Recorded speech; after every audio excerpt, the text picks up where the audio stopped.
Vous êtes de mauvaise foi, vous êtes malhonnête. Tu Mais devais alerter les gens sur une seule chose, ce serait quoi? quand on a, même si on a un artisan, ne pas commencer plusieurs postes, par exemple, de chantier en même temps. En commençant plusieurs postes, on peut se dire que ça va aller plus vite. Et quand on commence, par exemple, plusieurs postes en même temps, ça veut dire qu'on a des acomptes sur tous les postes qu'on va commencer, tous les postes du chantier qu'on va commencer.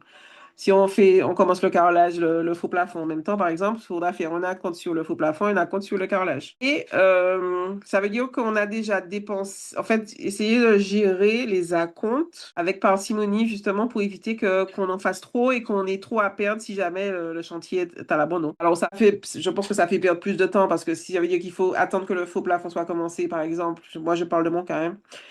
Commencer le faux plafond, une fois que c'est fini, on passe à autre chose. Donc, ça veut dire qu'on est obligé d'attendre que le premier poste soit terminé avant de commencer un autre.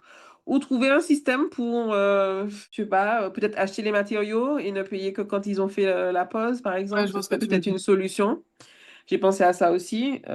Comme ça, le matériel que j'ai acheté, il reste toujours à moi.